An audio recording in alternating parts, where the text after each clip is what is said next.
kalau boleh saya katakan umat Islam nih, kalau benar-benar ngikutin apa yang disampaikan Nabi SAW, harusnya kita tidak boleh sering-sering sakit sebenarnya. Tidak boleh sering-sering sakit. Sakitnya kita itu karena apa? Karena kita menzolimi diri kita. Yang bagi, mohon maaf, mungkin yang maaf badannya gemuk ya. Maksud saya, apakah ada kabar dari Nabi SAW? Ada. Nabi bilang apa? Akan tiba suatu masa nanti, aku melihat fenomena di kalangan umatku, banyak dari mereka yang mengalami kegemukan. Coba nanti di browsing lihat, hadis tentang gemuk. Serius. Ya, moga tersinggung dan segera melangsingkan dirinya. Sekarang saya tanya, gemuk itu, ya, ini contoh aja ya, gemuk itu kira-kira penyakit kolbu nggak? Penyakit kolbu, syahwat, makan terus. Iya kan? Coba deh, tanya sama orang yang gemuk. Mohon maaf nih, biar, karena sini ada beberapa yang agak-agak gede badannya. Ini kajian ikut 1 kali, 2 kali, enggak juga, ada penurunan berapa kilo, udah berapa bulan kita ketemu. Tapi tak turun-turun juga tuh berat badan. Kajian saya ini, kalau boleh saya katakan, jangan cuman sekedar euforia doang, Anda praktekin. Ketemu saya, kayak tadi ada ibu-ibu dari pagi, WA saya. Dok, subhanallah dok, sekarang tensi saya turun, kolesterol saya turun. Emang saya kasih obat? Enggak. Saya ajak dia untuk bersyukur dengan badannya. Itu doang. Ya makan yang benar, yang berlebihan, puasa gitu-gitu, sederhana sekali sebenarnya. Sehingga apa? Jangan diobati, biarin aja. Badan kita nih, nanti lihat. Kita nih zaman sekarang, kalau boleh saya katakan, mohon maaf zaman sekalian. Ibarat, ya mohon maaf nih contoh aja ya. Jadi, seorang pengemis, atau metafor aja. Pengemis yang lagi duduk di atas peti emas dan dia minta-minta sama orang. Kita sekarang gitu. Dia nggak ngerti bahwa tubuhnya, ya bahwa dirinya punya banyak emas, sama kayak kita. Kita nggak ngerti bahwa tubuh kita itu punya kemampuan yang luar biasa untuk healing, untuk detox, untuk cleansing. Tapi apa yang terjadi? Penyakit yang tadi saya katakan di awal tadi. Fix what's on your plate. Benerin apa yang ada di piring. Mulai dulu deh. Benerin apa yang ada di piring. Baru saja ngomong tentang sedikit lapar, puasa, yang para pengidap mah langsung protes. Nanti kalau saya mah, nah itu karena cemasnya Anda mahnya. Buktinya apa? Ya buktinya Ramadan Anda bisa aja puasa tuh. Betul gak? Terus kenapa baru ngomong sebentar kayak begini udah ketakutan? Ngurangi makan. Ingat, saya katakan tadi, obatnya kolbu, supaya kolbu itu tetap baik dan tenang dan tetap terjaga adalah justru malah kebalikan dari fisik. Dia harus dikurangi makannya. Makanya Anda bayangkan, kalau seandainya Pak Abu, Masya Allah, umat Islam ini melaksanakan sebagian, katakanlah sekarang Indonesia ada penduduknya berapa? 200 juta kan? 10%-nya aja melaksanakan puasa Senin Kamis. Wallahi, dan tambahkan dengan puasa Ayyamul Bid, saya amat sangat yakin angka kolesterol di negeri ini akan turun. Yakin nggak? Sains membuktikan seperti itu memang. Saya sangat yakin. Artinya dalam 1 bulan itu ada 11 hari seorang mukmin, seorang muslim, dia berpuasa, sekalian, 11 hari loh. Berpuasa dan dia mengikuti bagaimana polanya Nabi. Apa yang terjadi? Dia pasti ngedrop semua, ngedrop dalam artian kolesterol turun, asam urat turun, badannya juga banyak, lebih enteng. Kayak zaman sekarang tuh kadang-kadang saya nggak habis pikir, ada ibu-ibu mohon maaf yang badannya agak gede. Bukan yang di sini lah, sini kayaknya kurus semua. Tolong kaburkan pandangan saya. Maaf, udah badan gede, jalannya maaf pincang-pincang, dengkulnya bermasalah, berobat sama dokter, nanyain obat sakit lutut saya apa. Salahnya di mana? Salahnya di sini, bebannya terlalu berat. Mana kuat lututnya dengan tinggi 155 cm, mana cukup nampung berat segitu banyak. Yang dikerjakan apa? Bongkar ini, suntik itu. Begitu kan? Padahal kuncinya apa? Ya, mau sama banyak-banyak makan, selesai. Betul lah? Menurut saya sih betul. Ya. Kalau mau dikerjain. Ya, ada saya tulis tuh, pernah saya tulis di IG saya tuh. Tentang berapa pon, jadi berapa, kalau Anda mengurangi berapa kilogram, maka beban di lutut itu berkurang berapa banyak. Makanya banyak orang-orang yang kena gangguan lutut, ketika mereka mulai memperbaiki pola makan dan menyengajakan lapar, apa yang terjadi? Yang terjadi adalah subhanallah, ya, itu hilang semua keluhan tadi.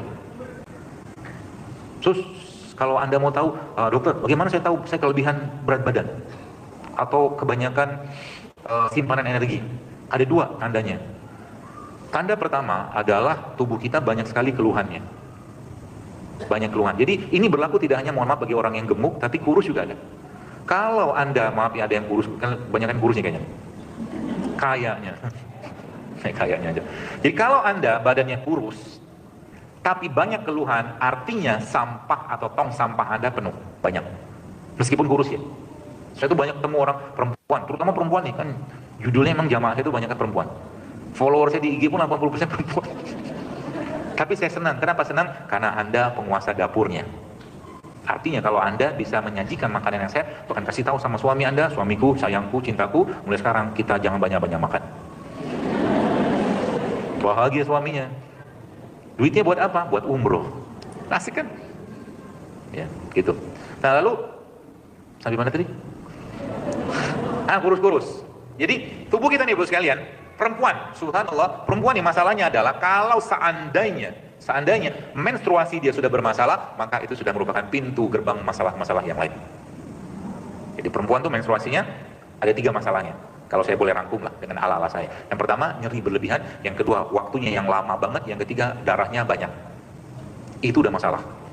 Sekarang lihat, jadi kalau kita bicara tong-tong sampah gitu kan, tong sampah itu kan ada yang ngisi. Sampah itu di depan, misalkan di depan ada tong sampah, ya jamaah sekalian, maka sampah itu ngeluarin bau kalau dia masukin sesuatu ke situ.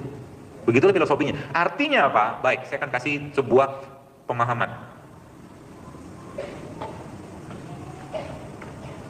Terakhir nanti saya kasih resep take home message-nya. Jadi ibu-ibu saya bikin nanti di rumah. Dan karena tidak ada di slide, nanti Anda catat. Dan ini Anda bisa minum tiap hari. Apa yang Anda rasakan setelah ini? Setelah Anda minum ini, derajat kegantengan dan kecantikan Anda akan meningkat beberapa persen. Kok bisa? Karena antioksidannya tinggi gitu lah. Nah gitulah. Nah baik, jadi bagaimana muncul? Jadi gini, semua yang Allah ciptakan di atas buminya ini, ibu-ibu sekalian, itu subhanallah dalam kondisi berpasangan. Semuanya. Ini misalkan pasangan molekulnya di sini. Ya, di sini belum. Ini apa nih? Dia disiapin sama Bu Marlin. Sore. Kalau saya mau menilai orang itu biasanya masak atau tidak dari cara dia motong jeruk nipis. Kalau bapak-bapak motong jeruk nipis, motongnya di tengah. Betul? Kalau ibu-ibu motongnya di pinggir. Nah, ibu-ibu mungkin pernah jadi penjual soto juga mungkin. Semua yang Allah ciptakan di sini berpasangan. Di sini semua berpasangan. Kata kuncinya apa? Elektron dalam tubuh kita pun semuanya berpasangan. Artinya masalah penyakit itu muncul kalau tong sampahnya atau bukan tong sampah sih ya, tempat tubuh kita ini setiap hari diasup dengan makanan-makanan atau minuman yang missing elektron. Missing elektron tuh dia kehilangan elektronnya satu. Kehilangan. Dari mana itu? Mau saya sebutin? Serius? Nanti Anda merasa bersalah. Gorengan, kerupuk, cilok, gitu-gitulah. Itu yang pertama. Belum lagi makanan yang dikemas.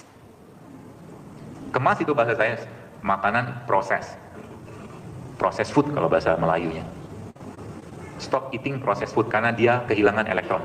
Artinya apa? Kalau Anda mau, sekarang bukan bicara tong sampah lagi ya, ibarat kata kantongnya kita ini hilang baunya, kan judulnya kan sama kayak tong sampah sebenarnya. Artinya kalau yang masuk dalam tubuh kita ini banyak yang missing elektron, maka sama kayak tong sampah yang fermentasi tadi, yang akhirnya ada buah, ada sayur busuk segala macam, akhirnya tong sampahnya bau, badan kita pun bau. Makanya tubuh kalau ada masalah, tong sampahnya banyak masalah lagi, apa yang terjadi? Yang terjadi adalah dia akan mengeluarkan bau secara fisik. Mulutnya bau, kencingnya bau, BAB-nya bau, keringatnya bau. Artinya apa? Banyak fermentasi yang terjadi dalam tubuhnya yang tidak terbuang. Dan bahkan buang air besarnya pun bau. Ya, Anda pernah, ibu-ibu lah terutama, nggak usah diciumin sih, tapi kan dulu sering tuh ngebauin pupnya bayi Anda. Bau nggak? Mostly nggak. Kenapa? Ini masih. Ya kan? Tapi ketika anak yang udah dikasih sosis, betul? Dikasih nugget segala macam, dikasih gula pasir, apa yang terjadi? Mulai bau pupnya. Mau buktinya gampang, Bapak Ibu coba makan jengkol atau pete berapa banyak. Boleh nggak makan itu? Boleh. Jengkol, pete boleh nggak? Boleh, tapi jangan banyak-banyak, satu aja.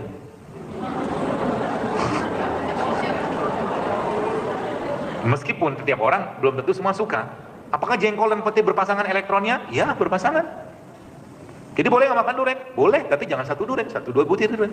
Karena durian adalah ujian buat kita semua. Hasil melewati ujian durian itu. Ya kemarin pas pulang kampung, bisa makan durian, diajak makan durian, dan saya makan cuma 3 saja. 3 biji durian. Di setiap kita nih, ada kelemahan-kelemahannya dalam sisi makanan ya. Dan itu kelemahan itulah bagian, sebenarnya kalau menurut saya pribadi itu bagian dari cara setan menggoda kita sebenarnya. Ada orang yang gak kuat lihat risol. Ada Bu, saya punya teman lihat risol atau pastel ya. Ya betul ini. Si Rangga itu kan Pur, itu Bu, dia bisa batalin puasa kalau ngeliat pastel. Serius. Ceritanya yang bersangkutan, jadi kalau lihat pastel itu kayak lihat surga gitu mungkin begitu ya. Wah, tok gitu kan. Sama, saya juga punya kelemahan dari sisi makanan.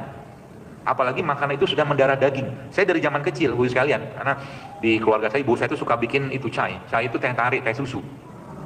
Tapi setelah saya tahu ilmunya, saya udah nggak minum lagi. Ya, seperti itu. Masalah nggak? Masalah. Gulanya, tehnya, susunya, ya, seperti itulah. Ibu saya pun sekarang hampir-hampir nggak minum. Ya, orang India minum nggak? Di India sana minum, tapi habis minum itu dia teh susu di sana dipakai, masalah. India tuh makanannya, minuman semua manis, minuman pun sama dikasih bumbu sama dia, sehingga orang India subur-subur, sperma ovumnya gampang ketemuan karena kebanyakan bumbu. Jadi kalau Indonesia butuh 100.000 sperma baru membuahi istri misalnya itu kan, kalau di sana cukup beberapa puluh aja, twing. Karena apa? Dia subur dengan ini. Paham? Paham ya? Cina sama nggak? Sama. Cina subur dengan apa? Cina subur dengan kayu, dengan bawang putih, bawang-bawangan. Lihat bagaimana Allah memberikan tanda-tanda. Jadi mulai sekarang kalau ada yang sakit di sini kita doakan semoga sembuh, tapi mintalah, berdoalah sama Allah. Ya Allah, ngomong sama Allah, ya Allah, aku kan produkmu, ya Allah, aku kan ciptaanmu, ya Allah. Sakitku udah lama banget, ya Allah. Tolonglah kasih petunjuk sama aku, obat apa yang kau tumbuhkan di atas tanahmu ini yang aku bisa ambil mudah, murah, gratis, ya Allah. Pernah doa gitu kalau sakit? Kayaknya belum. Kayaknya belum. Simpel nggak buat Allah? Nanti kita sudah yang Allah butuhkan itu cuma pasrah. Udah gitu aja lah gitu loh. Nggak mungkin pabrik Toyota di Jepang kirim mobil ke sini kalau nggak kirim spare part, betul kan?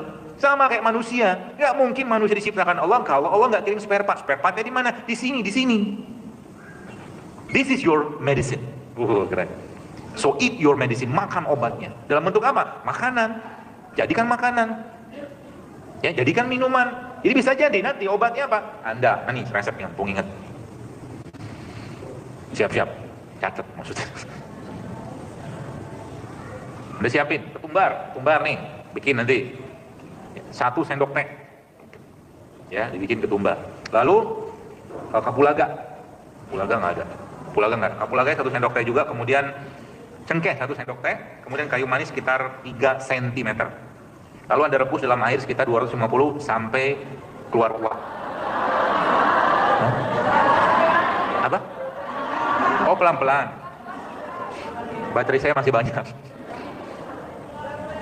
Yang pertama ketumbar 1 sendok teh, yang kedua kapulaga 1 sendok teh, yang ketiga cengkeh 1 sendok teh.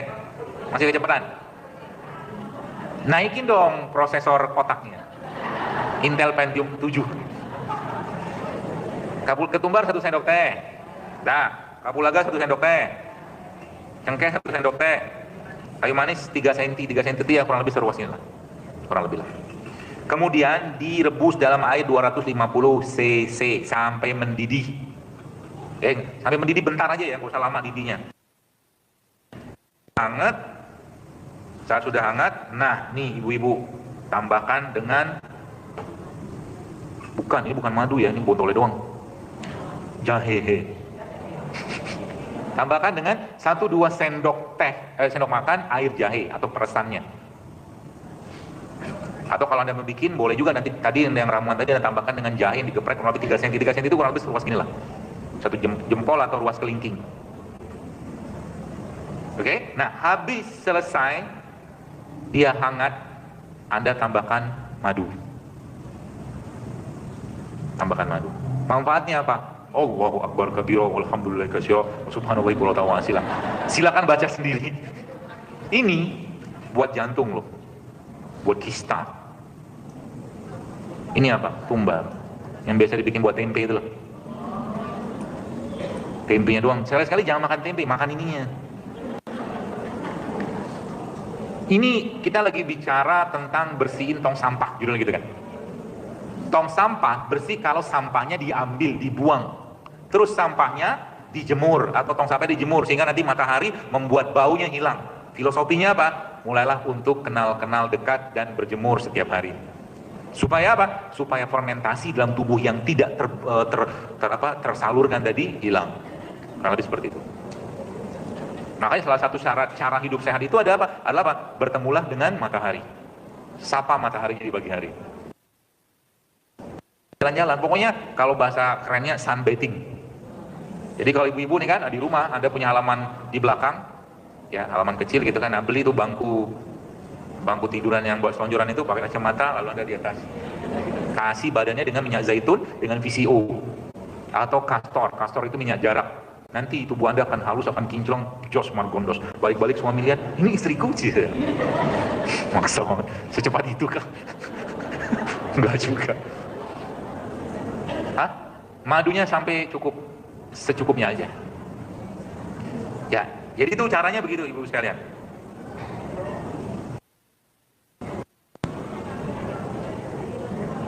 Dan jadi kalau Anda lihat, subhanallah, saya barusan dapat obrolan. Jadi ada teman-teman diskusi saya gitu. Jadi ternyata ini jahe ya. Belum ada jahe. Jahe. Percaya aja ini jahe.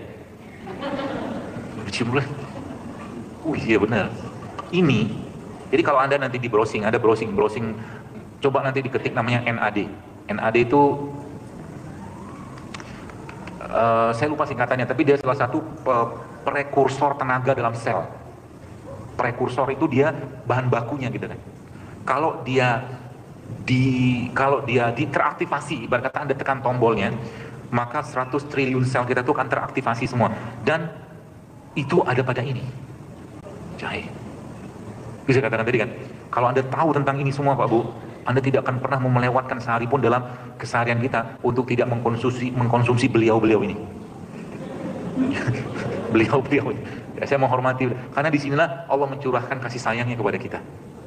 Disinilah spare part terbaiknya kita. Subhanallah kan, Allah tuh maha baik, baik banget. Gak mungkin kita mau jadi khalifah sakit-sakitan, betul kan? Khalifah tuh gagah, perkasa, ya. Jalannya tegap, ya. Makannya, gak mungkin khalifah makan gorengan. Coba lihat kisah-kisah raja zaman dulu, makannya apa kalau khalifah? Anggur, gitu-gitu kan, makan sehat semua. Ini khalifah baru pagi-pagi buka lemari makan cilok, cireng, nasi goreng, gitu-gitu uduk, ya. Makan beginian. Ya, jadi itu boleh Anda minum tiap hari. Boleh Anda minum tiap hari. Berapa kali? Ya, sekali, 2-3 kali sehari boleh. Dan menariknya apa? Menarik. Kalau Anda makan minum beginian, Anda sudah tidak berselera lagi dengan terlalu banyak makan. Jadi Islam, kalau bahasa saya, sebenarnya nggak kenal diet-dietan. Jadi kalau Anda makan yang benar, ini pada protes gitu. Kalau Anda sudah mulai membiasakan hidup sehat, sebenarnya tubuh Anda akan melakukan fungsinya dengan baik. Itu kata kuncinya.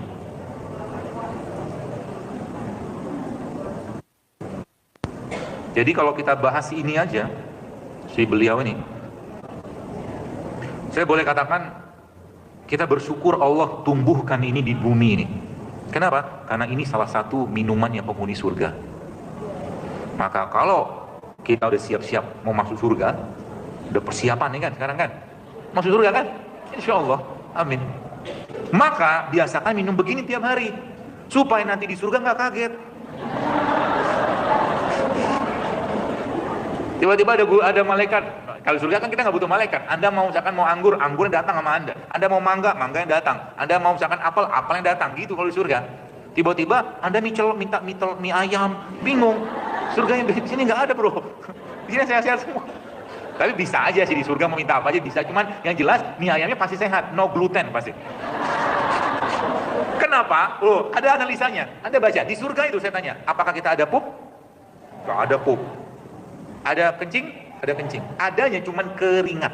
Tapi keringatnya aja wanginya minta ampun. Betul gak? Arti yang dimakan semua oleh kita, subhanallah, berubah menjadi nutrisi yang luar biasa. Dan tidak akan mungkin juga di surga Allah ngasih yang aneh-aneh. Maka sebagiannya Allah tampakkan, Allah tumbuhkan, Allah ciptakan di atas bumi ini. Kalau Anda lihat di buku-buku tentang Nabi Rasul bercerita tentang surga neraka tuh banyak tuh. Tentang bagaimana makanan penghuni surga, minumannya, kan ada semua. Kenapa? Bukan kenapa. Salah satu hikmahnya apa lagi? Misalkan Allah mengatakan bahwa di surga itu kita nanti ada sungai dari madu. Di bumi Allah ciptakan madu. Dan gak usah, ibarat kata tuh gak usah susah-susah. Menariknya apa? Menariknya, kalau Anda nih, misalkan saya pernah cerita juga tuh, kalau kita misalkan tiap hari tuh direpotin tanda kutip sama Allah, Allah bilang, wah yang bagus supaya kamu sehat, makalah 10 jenis daun, ini, kata Allah jangan gitu. Ini asumsi saja. Repot kan kita kan? Tidak mungkin juga Allah ngerepotin kita, ngapain? Allah cuma pengen tuh udah bertakwa, beribadah, jalani hidupmu dengan baik, patuh taat sama aku sama Rasulullah, udah masuk surga, selesai. Dan untuk urusan yang 10 jenis pohon tadi, Allah memberikan kasih sayangnya, kami wahyukan kepada tentara kami, yaitu lebah, untuk mengambil saripati tadi, dan tinggal kamu minum di sini, kata Allah. Maha baik Allah. Makanya Allah bilang apa? Rasulullah apa bilang? Rasulullah bilang syifa'u fi salasatin syarbatil asr wa syarb tahtil mihjam wa kaitina. Bahwa kesembuhan itu 3, minum madu. Jadi kan kesembuhan ada 3, salah satunya apa? Minum madu. Berarti ada janji Allah di situ kan? Ada janji Allah di situ. Syaratnya apa? Jangan zolimi dirinya. Kalau seandainya madu itu tidak mampu menyembuhkan dengan kuasa Allah atau dengan izin Allah, bukan salah di madunya, salah badannya kita banyak sampah. Apa ada cerita begini? Ada di zaman Nabi SAW, ada seorang yang mengadukan kepada Nabi SAW bahwa perut saudaranya sakit, lalu Nabi katakan apa? Minum kalah madu. Sampai 3 kali gak sembuh-sembuh, terus Nabi bilang apa? Perut saudaramu itu yang berdusta, bukan madunya. Jadi kalau Anda udah mau biasakan, jadi tadi saya katakan, kotor. Tadi saya katakan kan tentang pengemis tadi itulah. Jadi gini, harta karunnya apa? Harta karunnya tubuh kita yang sudah Allah ciptakan itu pertama adalah ini semua. Ini bahan bakunya, ini bahan bakarnya. Ya, apalagi kalau Anda ya mulai merutinkan minum salah satu produk enzim yang terbaik. Apa itu? Ini campur ini, campur ini. Apa? Oh sebutin orang ketok. Okay. Yang buri orang ketok Pak Yoyo. Tiap hari Anda biasakan minum ini. Ini namanya madu. Terus ini jahe. Diapain? Dibikin kayak beginilah. Mau Anda rebus boleh, mau Anda parut, kemudian Anda ambil airnya juga boleh. Tapi kalau direbus jangan sampai mendidih banget karena nanti rusak dia lama-lama. Oh aja. Namanya jeruk nipis. Komposisinya gimana? Suka-suka Anda aja. Ya, ada yang suka komposisi ininya lebih banyak, ini lebih sedikit. Atau ini lebih banyak, lebih sedikit. Paham maksudnya? Minumnya kapan? Pagi mau tidur. Pagi-pagi itu ngapain? Pagi-pagi jangan sikat gigi. Emang kenapa? Air ludah kita nih pagi-pagi punya antioksidan. Ya jadi kalau Anda mau sedekah antioksidan, jangan ludahin teman ya. Bukan. Jadi kalau Anda mau dapat manfaat antioksidan tadi, pagi-pagi ngapain? Minum air atau nggak bersiwak. Habis bersiwak, minum airnya. Itu mantap tuh. Ya, apa yang terjadi? Wois, tubuh Anda akan ngirim surat. Terima kasih, udah nggak nyampein saya lagi.